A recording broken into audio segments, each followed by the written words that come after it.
buenas tardes, tengan todos ustedes. Bienvenidos al panel Viva la Caricatura, que se desarrolla en el marco de la 7ª Feria Internacional del Libro del Tribunal Electoral del Poder Judicial de la Federación. Agradecemos a quienes nos siguen a través de nuestras redes sociales y estaremos hoy en una mesa que estaré de manera coordinando, moderando con el magistrado Felipe de la Mata Pizaña, magistrado de la Sala Superior. Y bueno, pues sin un más preámbulo, antes de explicar la dinámica de la mesa, pues voy a presentar a quienes nos acompañan el día de hoy.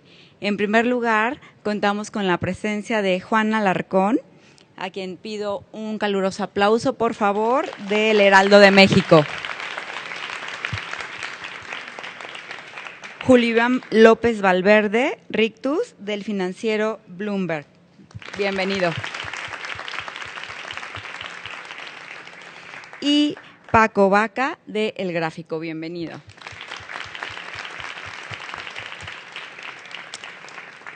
Bueno, para el desarrollo de este panel, voy a ceder la palabra al magistrado de la Mata primero, habrá algunas intervenciones de nuestros invitados del día de hoy y, por favor, si hay alguna intervención de alguien del público que quiera hacer alguna pregunta, levante la mano y les pasarán el micrófono para que puedan hacer las preguntas que consideren pertinentes. Entonces, bueno, pues voy a leer unos datos de nuestros invitados para que los ubiquen mejor.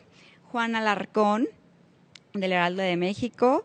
Él nació en la Ciudad de México el 12 de abril de 1970, estudió la licenciatura en Escultura por la Escuela Nacional de Pintura, Escultura y Grabado de Limba.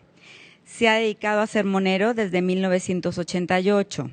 Ha publicado en El Financiero, El Universal y Excelsior. Dentro de los premios, ha tenido el Nacional de Periodismo en 2009, que otorga el Club de Periodistas de México, primer lugar del certamen de cartón editorial del Foro Laboral Internacional 2000 y segundo lugar del Concurso Nacional de Caricatura sobre Política Económica en México en 2004. Dentro de su creación literaria tiene 3 libros de humor blanco titulados La Fauna de Alarcón 1, 2 y 3. No hay pan que dure 100 años también. Su obra se conoce mucho, no tanto su persona, dice él. Critica igualmente al PRI, PAN, Morena o cualquier otro partido político. Opina que la caricatura es una forma básica de comprender las noticias. Muchas gracias y bienvenido.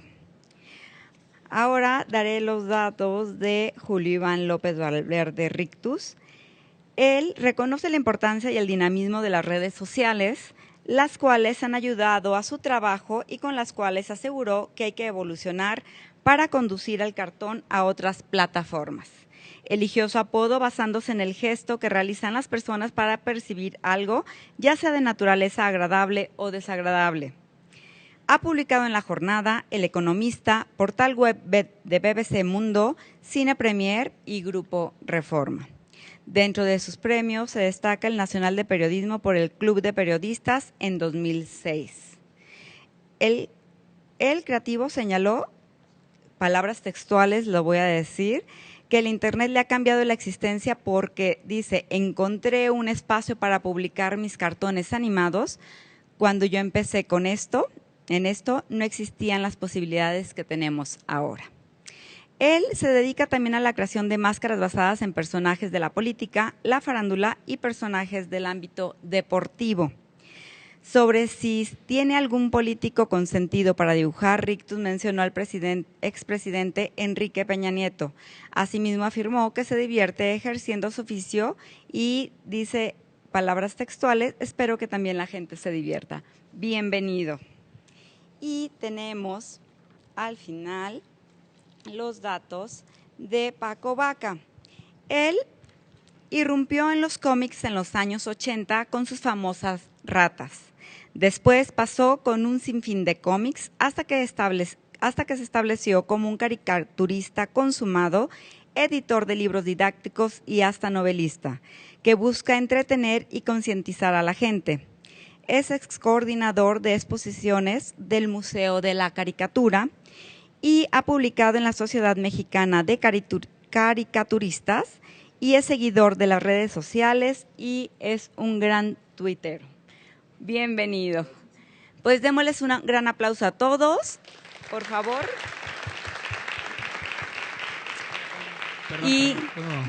Perdón que interrumpa, pero quisiera abrir un paréntesis y aclarar que ya que han sido leídos nuestros antecedentes, también al mismo tiempo ofrecer una disculpa. Llegamos un poco tarde porque nos dijeron que veníamos a un tribunal y se tardó un poquito en salir nuestro amparo, entonces queremos estar seguros de que no corríamos ningún riesgo al venir acá, sobre todo sabiendo y dándonos cuenta de que el tribunal sí hizo su trabajo, ¿sí?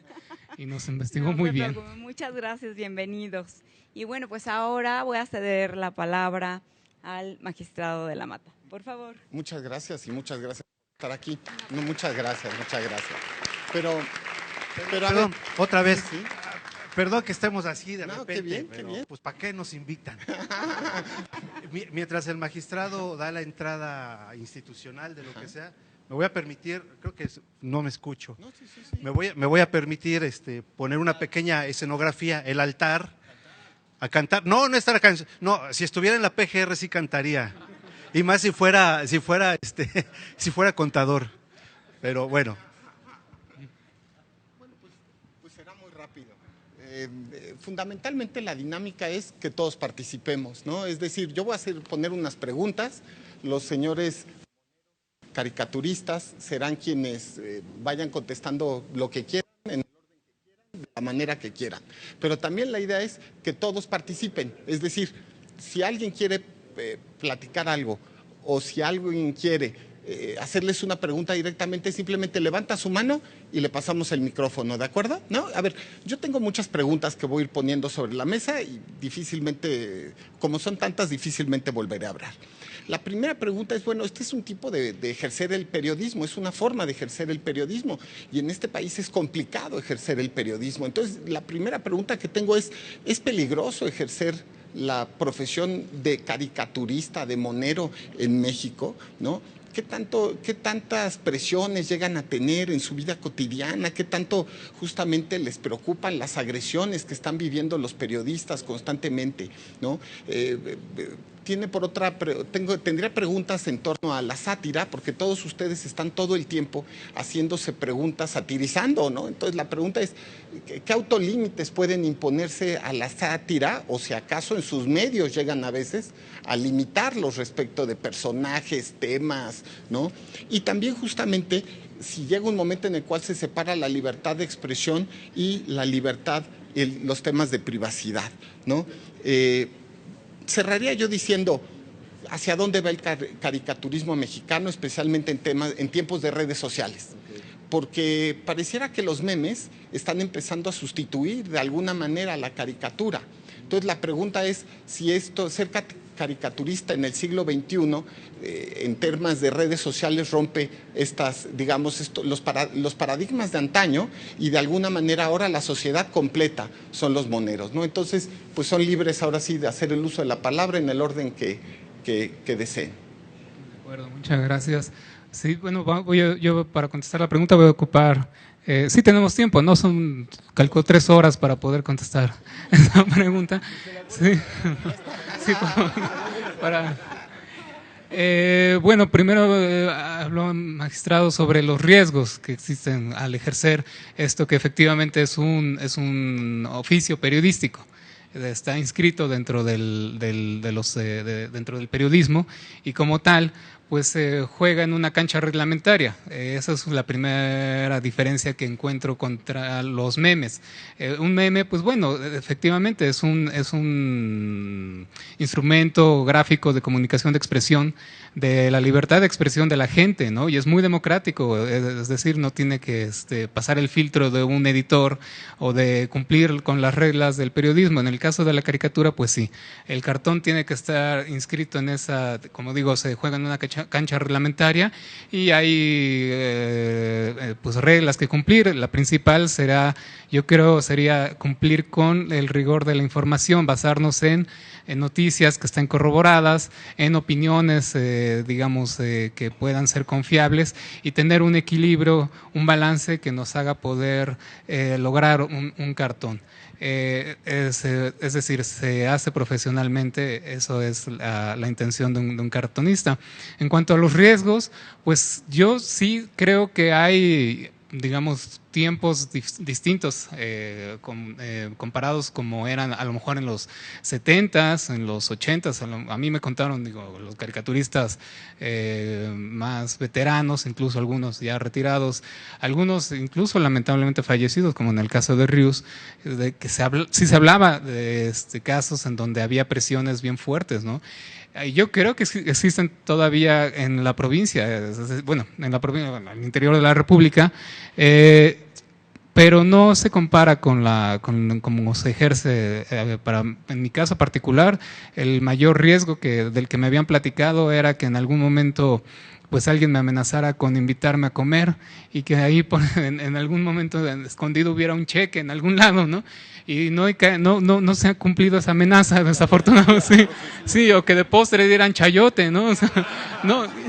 Y desafortunadamente pues no he caído en esa circunstancia. El mayor riesgo que identificaría yo en estos momentos es que pues es la falta de empleo. Esa es la mayor amenaza para los caricaturistas, ¿no? Cada vez es una crisis en la que vamos acompañando los medios tradicionales de comunicación, del que ninguno está exento, y pues que sí nos pone a nosotros en vías de extinción. Así que mírennos bien, porque somos como el pájaro dodo, en algún momento vamos a desaparecer. Pensamos ir a una mañanera en uno de estos días a solicitar que ahí en Los Pinos hagan una reserva ecológica, sí, un plan social, algo así para los caricaturistas, y sí nos habían ofrecido en algún momento hacer una reserva para los caricaturistas y ahí conservarnos, pero nos ofrecieron en las playas no, en la reserva de Calakmul, ahí justo donde van a pasar las vías nos dijeron aquí pueden estar sin ningún problema. Sí, exactamente. Pero eso es lo que yo no sé. En el caso de Alarcón, a lo mejor él sí yo creo que nos puede platicar sobre los riesgos al ejercer este oficio, maestro. Pues es que no me quiero poner muy serio. Pocas veces los moneros tenemos el chance de venir a platicar con ustedes, de que vean el oficio, de que nos vean en acción. Y yo estoy contento de estar aquí con ustedes, aunque todos los veo muy bien vestidos, formalmente bien vestidos. Yo sé que también consumen caricatura y eso se agradece. Mientras estaba haciendo esto, aquí les paso aquí un apuntito de los moderadores. No saben en la que se metieron. Pero, bueno, la cosa es que realmente sí es un riesgo ser caricaturista en estos tiempos. La verdad, sí he visto, por ejemplo, hoy estoy con ustedes y mañana el viernes tengo una charla en la Facultad de Ciencias Políticas de la UNAM.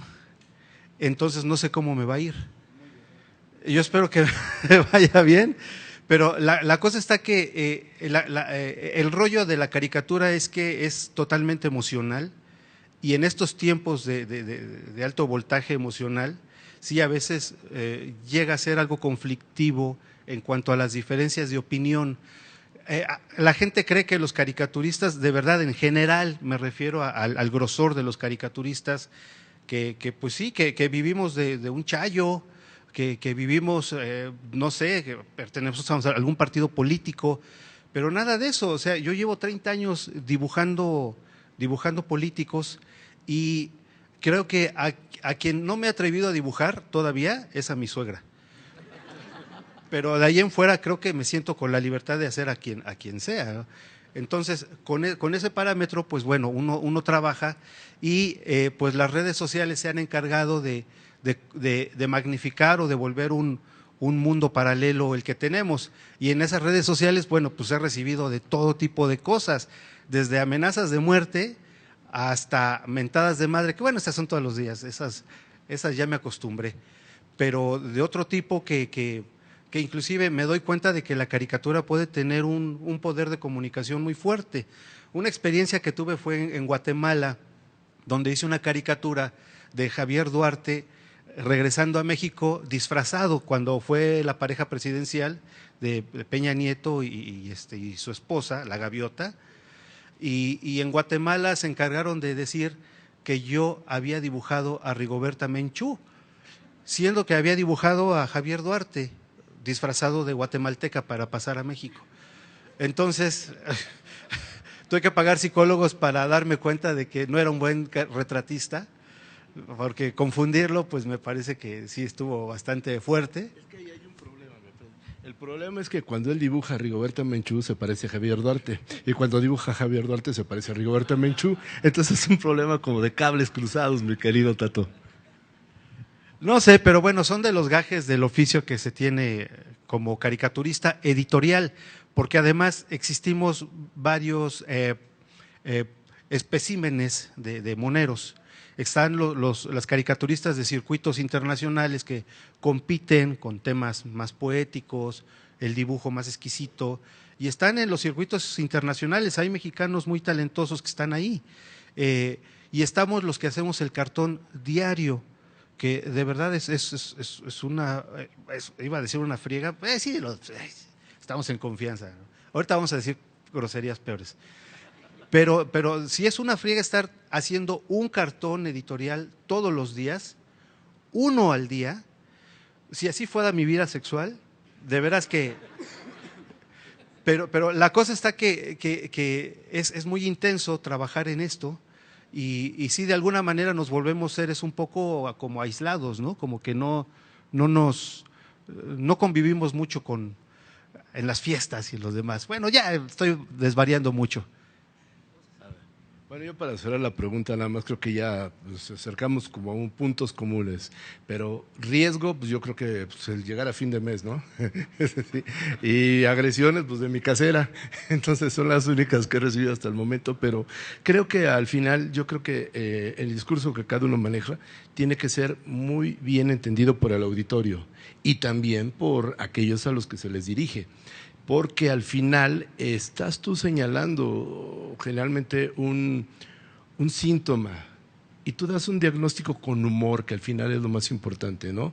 Tratar de hacer un diagnóstico con humor al final. Y la gente, bueno, lo entenderá y entenderá a partir del discurso que manejas, con los elementos que tú propones en tu trabajo, pues ellos pueden entender y hacerse la historia, ¿no? Crearse la historia y bueno… Más allá de todo, creo que es un privilegio el que uno pueda tener primero la capacidad de sintetizar una idea y segunda la de poderlo publicar todos los días en un periódico. Y tercero, bueno, que la gente lo vea y que en un momento determinado pues tú seas parte de aquella voz anónima, ¿no? Que de pronto encuentras en la calle, en las ciudades, en cualquier lugar y transmites el pensamiento de ellos a partir de una opinión personal. Eso es un poco también lo que hacemos. Y bueno, no sé si alguien quiere hacer uso de la voz o quiera opinar algo, ¿no? Por acá. Bueno, pues aprovechando que hay que están aquí y que no son abogados, digo, eso ya de entrada es algo distinto también para nosotros. Quisiera saber cómo nos ven. ¿Creen que sí ha cambiado la visión del juez? Porque al menos el tribunal y bueno, el magistrado Felipe de la Mata ha propugnado mucho por romper esas barreras de comunicación que había de los jueces con la ciudadanía. Entonces, a través de sentencias más sencillas, de comunicarlas a través de redes sociales, creo que ha habido un gran esfuerzo, pero no sé si ustedes perciben un cambio también en ese papel del juzgador.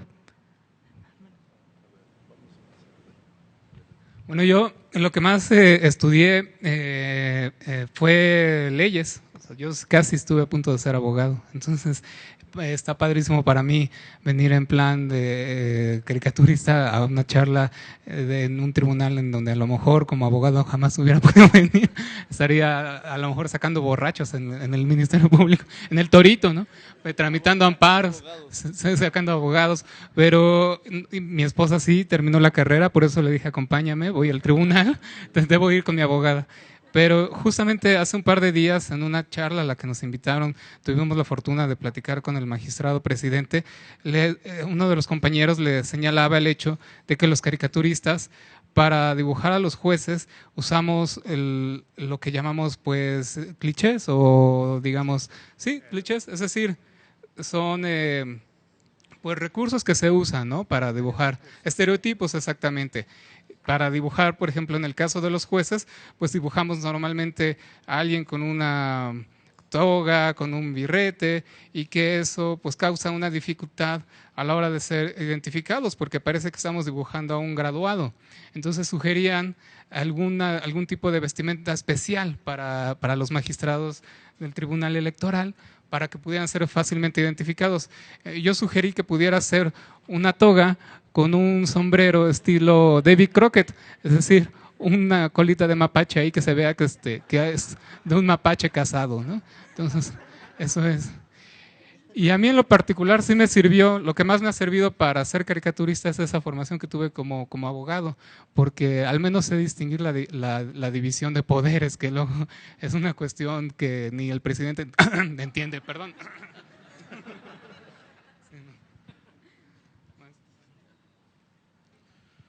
Bueno, en base a tu pregunta, esto es como que un ritmo muy lento. O sea, si ha habido un cambio, todavía como que es demasiado pronto como para percibirlo. Pero mira, quizá no seamos los más indicados para responderte, porque los caricaturistas somos aves de rapiña. Vivimos de las desgracias de la política. Dibujamos lo que está mal. Dibujamos y tratamos de hacer los pedazos, de burlarnos de todo aquello que es criticable absolutamente. Así es que es como en la Secretaría de Marina, alguna vez me preguntaron que por qué no los dibujaba. Les decía, pues porque no me dan tema. Cuando hagan eso, entonces sabrán de que pues, estamos hablando de ellos. En este caso, siéntanse tranquilos porque si los moneros no los estamos dibujando es porque algo están haciendo bien. Así es que por ese lado podría responderte al respecto. Por otro lado, de todas maneras, siempre que hay elecciones es cuando creo que más dibujamos al Tribunal Electoral, por toda la bola de cosas que se dicen, que se hacen, todas las decisiones que hay, y siempre va a haber un tono de burla al respecto. Y a lo que preguntaba Rictus de cómo se dibujan a los jueces, yo también tengo mi versión, y aprovechando que está aquí el magistrado, pues que ya lo agarré de bajada, así se vería con una peluca, que quizás sería una manera de poderlos hacer, ¿no? Pero son los tubos. Con unos tubos, unos cohetes, como también. Unos cohetes. Bueno, yo lo único que podría decirles es que el buen juez por su casa empieza, nada más. Muy bien, muy bien. ¿Alguien más? ¿Atrás? Gracias. De verdad que es un placer estar aquí con ustedes, escucharlos, y seguramente ya conocen, bueno, muchos de aquí, ahí en el Metro Zapata, que está la exposición permanente de los moneros, que es espectacular. Si no han ido, dense una vueltita, está padrísima. Y una pregunta, porque estoy segura que han vivido en algún momento el problema de la intención al hacer una caricatura, de está padrísima, la publico, no la publico. ¿Qué hacen en ese caso? ¿Cómo deciden? Mira, hay dos formas. La intención con S y la intención con C es una cuestión semántica y lingüística, cuando lo entendemos. Cuando utilizas la intención con C, la haces para que la gente se ría y para que tenga un efecto inmediato. Cuando utilizas la intención con S, es todo un manifiesto de creatividad para que en un momento determinado tu idea permee a través del tiempo y el espacio. Entonces creo que al final la intención y la intención con ese nos va a dar pues la misma respuesta, ¿no? Lo del tiempo, y creo que ahí es donde parte, porque cuando tú dibujas transmites algo a través de tu trazo, y eso habla de la intención o de la energía que le estás poniendo al dibujo, y eso de alguna manera mágica el auditorio lo recibe. Y en ese momento es cuando entienden la intención con S y la intención con C, al final, ¿no? Me parece. A ver. Qué profundidad, Paco Vaca. Oh, ¿Qué puedo bueno. decir con eso, man? Está bien, bueno, un breviario cultural. Está bien, no, está bien. Lo que pasa es que me parece que podría hablar a nombre también de mis compañeros, porque es un problema común que tenemos los moneros, es que no es tanto la intención de cómo decidir si algún tema es dibujable. Me parece que el problema, hay dos problemas. Uno, decidir el tema, que básicamente es lo que nos mueve. Los caricaturistas tenemos una capacidad de asombro que con eso es lo que trabajamos. Todo nos puede sorprender y de esa manera comenzamos a distorsionar nuestras ideas hasta llegar a una caricatura y tratar de explicar con bolitas y palitos el mundo. Después de que se hace el dibujo, el otro problema es, chin, ¿la gente le va a entender? ¿Realmente va a hacer clic con el cartón? ¿Va a entender que aparte del humor hay una crítica ahí inmersa? Ahí es donde empieza el problema. Creo que lo peor que le puede pasar a un caricaturista es pasar desapercibido, que su cartón nadie lo vea, nadie le entienda, y ahí es donde pues hay que empezar nuevamente al siguiente día con ver cómo se va a tocar la idea y otra vez empezar. Ahora, los caricaturistas hoy en día tenemos un gran problema que no lo tuvieron ni Ríos, ni Naranjo, ni Helio Flores, ni todos los grandes caricaturistas que se formaron en el 68 y todo lo demás. Antes las noticias permanecían más tiempo y una nota podía durarnos una semana. Y yo recuerdo en 1988, cuando empecé a dibujar, todavía los temas permanecían mucho tiempo y podía uno darle diferentes versiones a la idea. Hoy en día, con la comunicación que tenemos, las redes sociales, nos enteramos casi en tiempo real de lo que está ocurriendo. Y es una lluvia de ideas, más bien de información, que luego es muy complicado decidir qué voy a dibujar, porque si pretendo dibujar a Noroña, resulta que al rato ya están hablando de la Cente y al rato ya están hablando de Bartlett, y bueno, pues es una lucha contra el futuro, porque el cartón que hoy voy a hacer se va a ver el día de mañana. Así es que los caricaturistas editoriales tenemos en contra el tiempo. Hay 24 horas que pasan desde que dibujamos hasta que se publica, y en 24 horas ya se generaron cientos de noticias. Entonces, ¿cómo los caricaturistas editoriales vamos a meternos en ese terreno?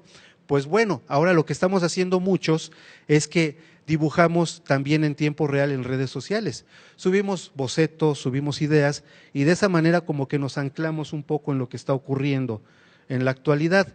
Así es que ese tiempo de pensar y razonar el cartón, irse a tomar un café, leer las noticias, un libro, regresar 3 horas después a hacer tu cartón, ya no existe.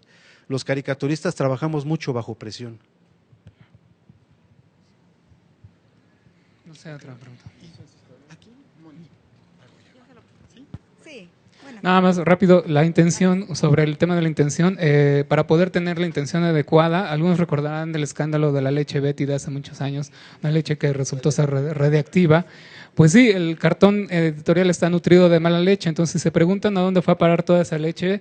Yo conservé algunos y todos los, bueno, a mí me criaron con esa leche y entonces tengo altas dosis de mala leche que corren todavía por mis venas y guardo un poco para que en la mañana hacerme mi licuado con mala leche y ya estoy listo en la tarde para hacer mi cartón. Esa es un poco. Bueno, un comentario. Por la situación que estamos viviendo ahora en estos tiempos, ¿cómo está la censura? O sea, ¿nunca ha habido que les digan sobre este tema no hablen? ¿O sí les dan plena libertad de hablar de cualquier tipo de cosas? Bueno, en mi caso yo nunca he tenido ese problema. Yo creo que aquí lo importante es cómo toques el problema o toques o del tratamiento en sí de la información. Pensé que hablas de toques eléctricos. O de los otros toques, ¿no? No, eso sí, no, mejor de los otros toques también. No, yo creo que aquí es importante el tratamiento de la información. Entonces, tú puedes hablar, vamos a ver, aquí es difícil a veces tratar de hacer un poco humor en algún momento hablando de todo lo que estamos viviendo, desapariciones, vamos, lo que estamos viendo todo el tiempo de la violencia per se, de tantos muertos, o sea, tanto sufrimiento en este país, ¿no? En un momento determinado y que de pronto no se ve una salida porque dices, se repite lo mismo. Entonces, a partir de eso dices, ¿cómo puedes tú hacer humor en eso? Bueno, yo creo que esa es una forma también que tenemos nosotros como mexicanos, el poder, ante la adversidad, encontrar el lado bueno, ¿no? En algún momento, que también es otra posibilidad de encontrar un camino para salir. Yo creo que a nuestros gobernantes y hay gran solemnidad en todo eso, carecen de humor. Yo he visto de pronto debates, conferencias de personalidades o digamos actores políticos en otros países, manejan mucho el humor y eso distiende, eso permite que de pronto salgamos adelante al otro lado. Yo creo que ese es también un poco el éxito de los caricaturistas políticos de México y bueno, y en el mundo, porque al final vimos ayer una cara de Trump con un rictus, precisamente muy serio después del problema que trae encima. Y bueno, nos vamos dando cuenta que carecen de sentido del humor. En otro momento, quizás otro, actor político, otro presidente de algún país, pudiera haber tenido en alguna época de la historia un poco más de sentido del humor, ¿no? Quizás a lo mejor Tutankamón, ¿no? Podía haber hecho algo de eso y dijo, el que no se ría se va a hacer las pirámides, ¿no? O algo, no sé, ¿no? Entonces, yo pienso que si hubiera un poquito más de humor en los gobernantes, el mundo sería diferente, ¿no? Pues reiríamos un poquito más y no nada más reírnos de ellos, sino reírnos también con ellos, ¿no? Y a nivel mundial, pienso yo. Y en el caso de la censura, pues bueno, yo nunca me he visto censurado, ¿no? Ante eso, afortunadamente, por ahora. Bueno, yo creo que sí hay humor, Paco Vaca. Lo que pasa es que hoy en día el caricaturista está expuesto con su firma.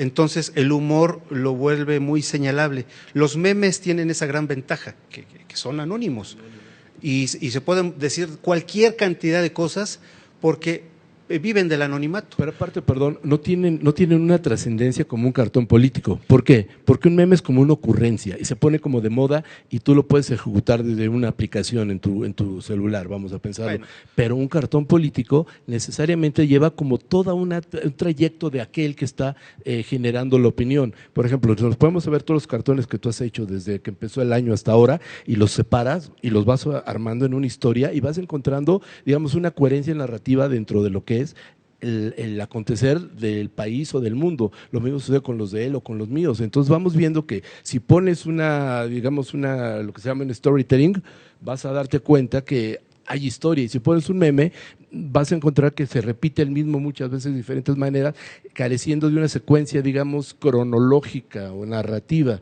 Entonces nosotros nos damos cuenta, al momento de nosotros ejercer, digamos, el trabajo diario de lo que sería la crónica, porque es parte de una crónica periodística, más allá de que algunos digan que es arte o no, estamos más enfrentados y más cercanos, en mi caso yo lo considero, a la crónica periodística que narra, que descifra, que exhibe, que desnuda la noticia, ¿no? No, perdón, eso nos están diciendo, no lo puedes decir aquí, maestro, perdón, no, eso no, censurado. Eso sí. Sí, no, córtale, eso no es, córtale. Esa realidad que estás describiendo no existe, perdón, no existe. Con respecto a lo de la censura, es un temazo porque es como hablar de democracia, ¿no? O sea, tiene esos pormenores.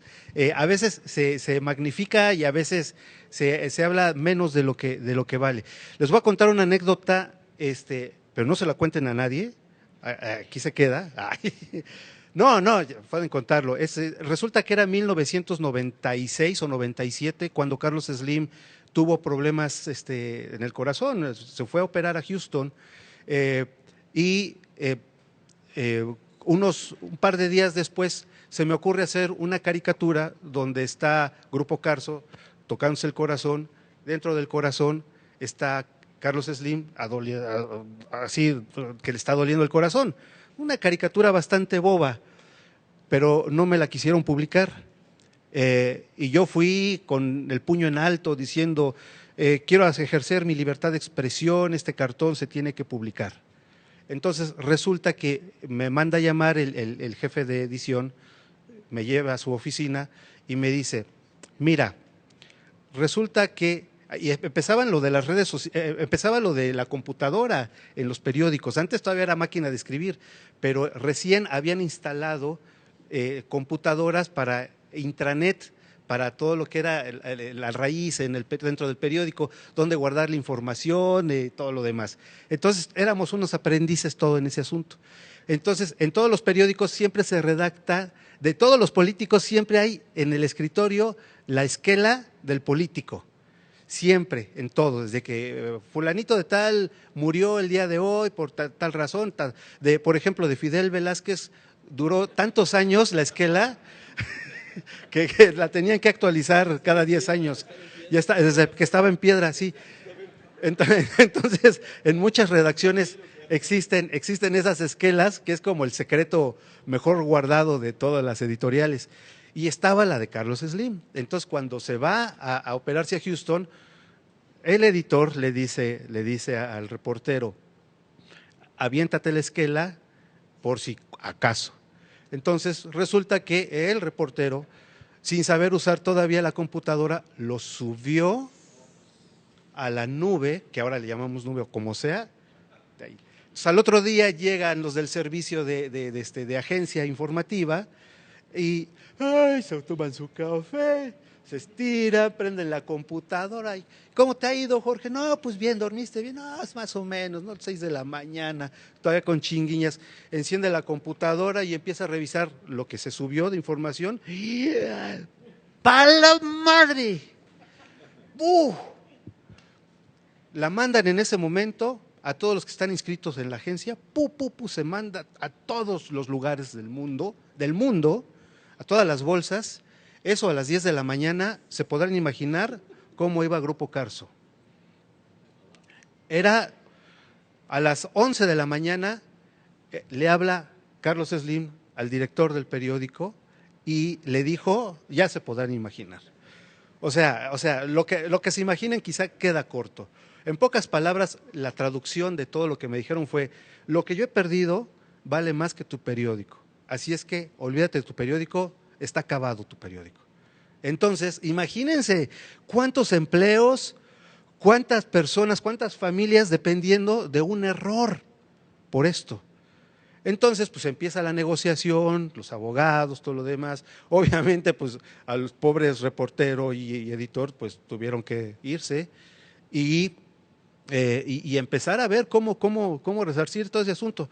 Imagínense que me cuentan esa historia y el joven caricaturista sentado hundido en la silla, en la oficina del editor, y me dice, ¿ahora sí entendiste, cabrón? Ahí me di cuenta de que hay muchas cosas que tienen que ver con el perfil editorial de un medio. Lo que se publica o lo que no se publica, por supuesto que tenemos todo el derecho, pero los caricaturistas venimos como si fuera el juego de las coleadas, dentro de nosotros todo un sistema empresarial, que es un periódico. Por lo tanto, hay cosas que si a mí mi editor me dice, ten cuidado con esto, por el momento no, lo hacemos, porque viene de por medio la empresa. Yo me quiero imaginar qué pasaría si en la jornada publicaran una caricatura de López Obrador en pelotas. Imposible, no, o sea, inimaginable. Ni criticarlo tampoco. Exacto, entonces cada periódico va teniendo un perfil editorial que de ninguna manera es una censura, simplemente es como ajustar cuáles son los perfiles que se están dando al respecto. Y de ahí en fuera puedo hacer y deshacer lo que yo quiera, que a mí me funciona muy bien, y finalmente hay tanto que decir en este mundo, que bueno, no sé si quedó respondido. Aquí está la esquela. Dice que en paz descanse el bobo que publicó la esquela de Slim. Entonces, con unos tecolotitos ahí arriba. Buenas tardes. La pregunta es, siendo ustedes personajes claves que humorizan la vida política mexicana, me pregunto, ¿cómo entienden ustedes el ridículo? Y para ustedes, ¿qué es lo más ridículo que tiene la vida política mexicana? El ridículo lo entendemos desde que nacimos, ¿no? Estamos ahorita aquí, vivimos con él. Pero bueno, mira, ¿cómo entendemos? Pues es que con lo que te digo, hay que entenderlo con humor, porque si no te vuelves alguien dramático, te vuelves alguien aburrido en un punto, y si no, no haríamos lo que hacemos. Yo creo que la posibilidad que tenemos de comunicar con humor es lo más importante, ¿no? Y por eso lo tenemos que ver con humor. Entonces, todo te presenta humor en este momento. Ve, por ejemplo, todas las mañanas hay humor involuntario. Y entonces te quedas viendo y dices, bueno, pues ya me están haciendo aquí la tarea, ¿no? Pero aún así no tienes que convertirte en un cronista, tienes que todavía meter un poquito más para darle a la gente un perfil de intención sobre una opinión que pues puede permear, ¿no? Y trascender en ese momento. Pero siempre, bueno, en nuestro caso considero, hablo de título personal, con humor todo el tiempo. Sí, bueno, en cuanto al ridículo, pues es una de las vitaminas que nutren al cartón político, ¿no? Y pues bueno, pues afortunadamente en ese sentido, pues hay materia inagotable, ¿no? O sea, pues no voy a hablar aquí de Noroña, ni de ningún otro personaje así por el estilo, ¿no? No sé si alguna otra pregunta. Buenas tardes, bienvenidos. Muchas gracias. Más que censura, ¿consideran ustedes que hay temas que es mejor no tocar? Me refiero a lo que pasó hace unos años en la revista Charlie Hebdo en Francia, que tocaron una figura religiosa y esto derivó en un ataque en las oficinas de la revista y en una tragedia espantosa. Y de ahí se abrió un debate de si había temas que se podía considerar. Es que esa pregunta es muy interesante y te voy a explicar por qué. Cada contexto tiene referentes culturales muy importantes. Entonces, aquí en México se mencionaba antes que había 3 temas prohibidos, ¿no? Que era la Virgen de Guadalupe, el ejército y el presidente. Se desmitificó. Lo que sucede es que si en un momento determinado aquí tú haces, digamos, un ataque, por así directo, con un cierto tipo de humor hacia una cuestión de religiosidad, probablemente por un montón de cosas no reaccionen tanto como allá, porque acá somos una sociedad como muy heterogénea, ¿no? Y allá está, vamos a hablar de Francia en este caso, separado por muchas cuestiones, es una cuestión más bien cultural, religiosa, idiomática, racial, y aquí no, entonces son distintos contextos. Entonces, en otros países tú puedes tener la libertad de tocarlo, esos temas sin que pase nada, pero no puedes tocar, perdón, de pronto alguna señalización específica de que haya hecho algún mandatario, el presidente, ¿no? Entonces, ahí sí corres peligro, es el contexto y tienes que entender cómo, dónde, cuándo, por qué, para qué y en qué momento decirlo de la manera que tú consideres correcta, pero sí se pueden tocar todos los temas y en un momento pues, si habrá alguien que se hiera las susceptibilidades, ¿no? Entonces, por ejemplo, hay gente que se ofende cuando dibujas un borrego, pero también tiene otras connotaciones, ¿no? Entonces, hay gente que no, hay gente que lo ve lindo y dice, mira un borrego, entonces, no sé, es muy, muy particular, ¿no?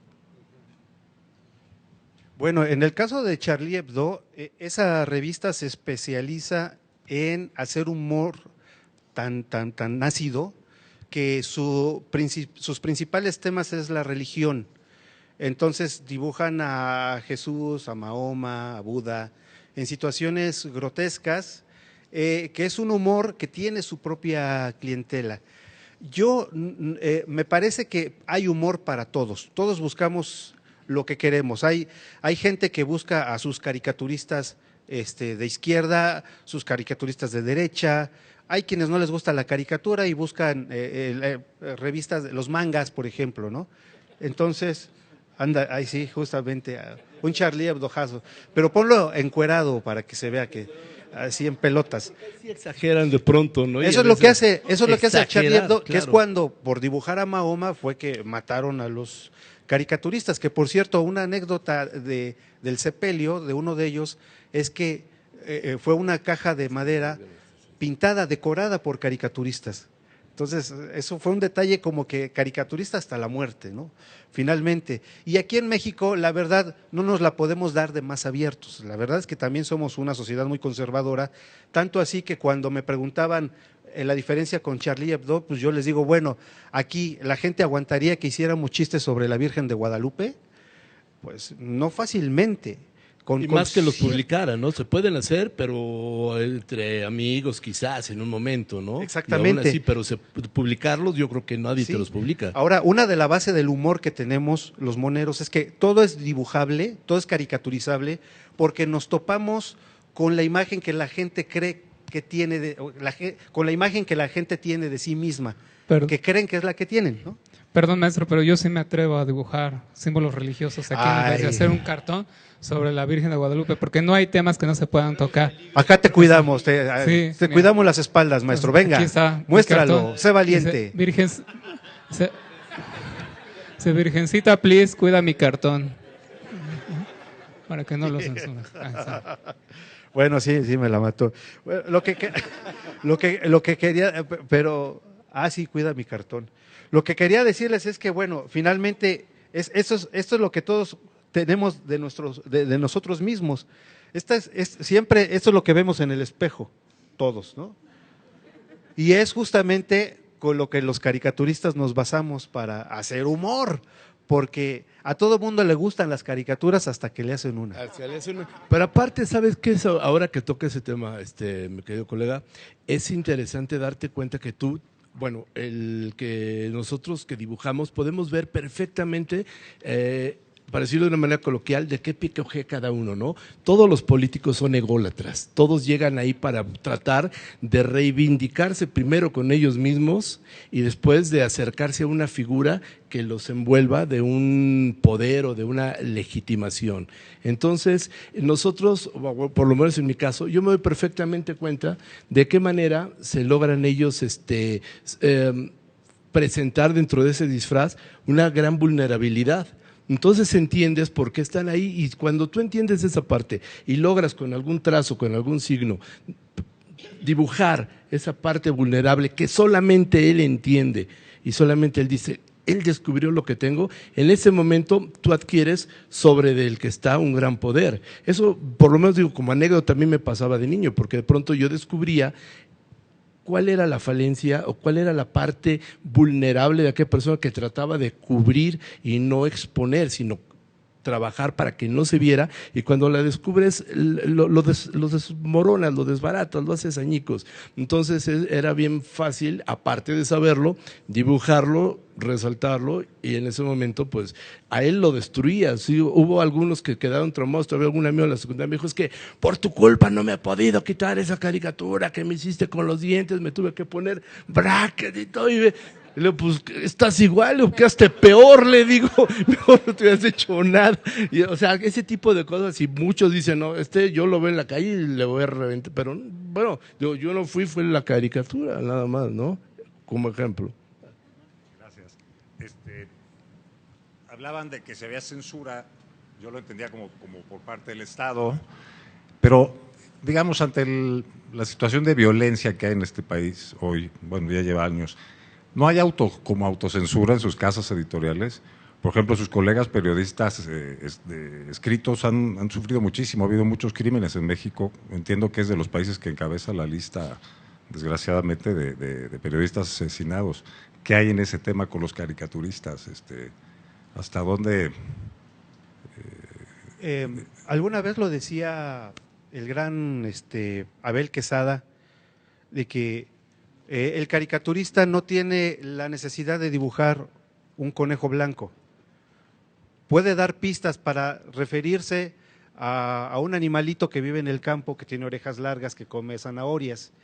La gran ventaja de la caricatura es que jugamos mucho con la psicología de la gente. Se escucha medio feo eso, pero es la verdad. O sea, quien dibuje, por ejemplo, estamos viendo ahorita en la proyección de los dibujos, ahí está Ana Gabriela Guevara, que dibujó Rictus. En realidad no es Ana Gabriela Guevara, es un trazo deformado, pero la gente ve ahí a quien quiere ver. Por ejemplo, vamos a temas del narcotráfico, que es a lo que muchos le hemos sacateado, nos ha Pero hecho lo chin, hemos tocado, en algún momento. y lo hemos tocado, pero nos vamos, en mi caso, me voy un poco más al concepto de lo que es el crimen organizado, de lo que es la delincuencia, de lo que es el narcotráfico, como ese estigma que tenemos ahí. Bueno, no es un estigma, es real y nos está jodiendo la vida a todos. Entonces, la ventaja del caricaturista es que no tiene que ser tan obvio para dibujar las cosas, sino que fomentar la reflexión y llegar a la conclusión de lo que se está hablando, que nos pone en una situación diferente, no mejor, pero diferente a los que escribe, a los reporteros, que tienen que decir las cosas como son, con pelos y señales, y que ellos están mucho más vulnerables en este asunto. Esa es una desventaja que tienen los compañeros reporteros. Entonces, con ese contexto es más fácil dibujar. En una ocasión dibujé a un ganso y no le puse ninguna referencia, no me acuerdo de cómo era el cartón, pero Fernández Noroña me escribió muy enojado y me dijo que no me estuviera burlando del señor presidente. Yo le dije, yo dibujé un ganso. Si dices que es el señor presidente, te está traicionando el subconsciente. Y bueno, así me lo pude quitar de encima en esa ocasión. Pero en lo general, los caricaturistas tenemos esa enorme ventaja de que hacemos símbolos, ¿no? Hacemos cosas que no tienen que ver con la realidad, pero veo a Rictus un poco inquieto. ¿Qué te traes entre manos? No, bueno, es como decías, citando a Abel Quesada, Ajá. cuando dijo que no tenemos que dibujar un conejo blanco cuando te piden que dibujes un conejo blanco, ¿no? Exacto. Es como en el libro del Principito. El Principito pues estuvo ahí, querían que le dibujaran un corderito, ¿no? Estaba ahí Frey que quería su corderito y no le gustaba este y otro, ¿no? Cuando le dibujaron una cajita con 3 hoyitos y le dijeron, mira, ahí adentro está el corderito que tú quieres, ¿no? Y se quedó contento. Entonces, igual así, yo dibujé un conejo blanco, entonces usando el arma como las herramientas del Principito, dibújame un conejo blanco, es una chistera de mago. Entonces el conejo blanco está allá adentro, ¿no? Y aquí también nosotros entendemos que le damos diferentes, digamos, acepciones a las palabras o podemos darle diferentes terminologías a algunas profesiones. Entonces, hablaban de conejos, pues yo también aquí dibujé un conejo, mira. Este es otro tipo de conejo, ¿no? Puede haber sido una rata, un ratón, pero también el ratón es el que roba, sí, la rata es el que también te roba, y el conejo, pues, ahí anda un poquito más amigable. ¿Alguna otra pregunta por ahí? Sí, yo quisiera saber cómo manejan esta enorme responsabilidad, ¿no? Porque son una especie de sismógrafo o indicación de los límites de lo que se puede decir y que no. O sea, como ya se ha comentado hace un momento, en tal sociedad, en tal época se puede decir, mira, se habla de estos temas, estos otros, pero de tal cosa nadie lo toca. O sea, el ver las caricaturas, el ver los cartones políticos, el verlos a ustedes es un muy buen indicador de los límites de lo que se puede decir y no se puede decir por todas las circunstancias, ¿no? que ya han mencionado, líneas editoriales, el momento histórico, ¿no? Marcos culturales, en fin. ¿Cómo manejan esto de que los límites autoimpuestos o el tema que no tocan es un indicativo no solo de los límites personales, sino de los límites sociales? Ándale. Bueno, mira, yo en mi caso te voy a decir, bueno, tienes que entender, yo por lo menos como lo veo, qué es nota y qué es noticia. Entonces, cuando tú determinas algo que es noticia, puede, digamos, trascender el tiempo y el espacio. Lo que es la nota, un caricaturista en este caso lo convierte en noticia. Depende de la forma. Entonces, ahí es también donde tú logras moverte y dices autocensura. Yo creo que mis colegas no me dejarán mentir, pero cuando tú tienes, vamos a poner una nota, ahora se me ocurre lo del impeachment de Trump. Tú dices, bueno, ahí tienes que todo el mundo va a sacar esa caricatura. ¿Qué es lo que haces? Tienes como una baraja de posibilidades y dices, bueno, puedo meter esto, otro, tratarlo de diferente forma, pero eliges una. Y ahí no es que te estés autocensurando, estás eligiendo la mejor posibilidad de comunicar en ese momento lo que es una nota que pasará a ser noticia a partir de reforzarla con un cartón en un momento, ¿no? Digo, no sé, ¿qué opinan ustedes? Bueno, hay mitos y realidades con respecto a los caricaturistas, ¿no? A mí me ha tocado ir a lugares donde dicen, carajo, yo pensé que eras un viejo así, así de barba blanca, bueno, ya voy para allá, pero así, que vives, no sé, en un lugar alejado de la realidad, en un castillo, viendo así con telescopio a la gente, ¿no? Dibujando, cuando… pues no sé, hay tantas ideas que se manejan. Una de ellas es que los caricaturistas somos la punta de lanza del periódico, por decirlo así, en la parte de medirle la temperatura de cómo va este asunto. Pero es justo, es un buen momento para hacerle un reconocimiento y un homenaje a los reporteros, a los fotógrafos, que sin ellos los caricaturistas no tendríamos materia prima. Los caricaturistas dependemos absolutamente de la información que se llegue al periódico o a otros medios que prendemos la tele, escuchamos el radio, y me parece que ellos son realmente los que originan todo lo que es el perfil de la noticia. De ahí pues llega con los editores, que ellos van priorizando la información, que le van dando el perfil del periódico, que van haciendo todo y ya el caricaturista lee la información que hay. Y de alguna manera tienes razón, porque de eso sacamos conclusiones, que son justamente la temperatura, somos ese termómetro que ahí vamos seleccionando lo que consideramos que es la noticia del día o las noticias del día que hay, pero sí, todo se lo debemos a los reporteros, ¿no? Justamente. Que es parte de la responsabilidad sobre la que usted hablaba, es decir, si se cumplen con ciertos rigores que, como decía al principio, nos inscriben, digamos, en lo que pues es dentro del marco del periodismo. Sí tenemos que tener rigor en cuanto a ser responsables de lo que publicamos y ejercer nuestra libertad con total responsabilidad. Todo gran poder viene acompañado de una gran responsabilidad, diría, en este caso. Bueno, sí, hay muchos guasones allá afuera que hay que combatir. Bueno, ¿no? Rictus, pero también creo que hay una dosis de irresponsabilidad, ¿no? O sea, haber dibujado al magistrado como lo hice, creo que podría meterme en problemas.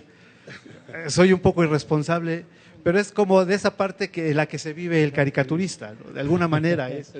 Eso no es irresponsabilidad, es inconsciencia, eso ya. Muchísimas gracias, pues se nos acabó el tiempo. Estuvimos muy contentos en este panel de Viva la Caricatura y agradecemos la presencia de Alarcón, de Rictus y de Vaca. Para cerrar el panel, vamos a hacerles entrega de un reconocimiento, por favor, magistrado. Un segundo. Ese es un reconocimiento y entraron a los archivos del CISEN y ya ahorita, ya dije, por favor, ahorita nos acompañan allá, hay unos señores que nos están esperando. Muchas gracias. Mira, un aplauso, por favor. No, pues muchísimas gracias, de verdad, un placer, un placer. Gracias. Muchísimas gracias, al contrario. Muchísimas gracias y bueno, pues con esto concluimos este panel y viva la caricatura. Muchas gracias a todos.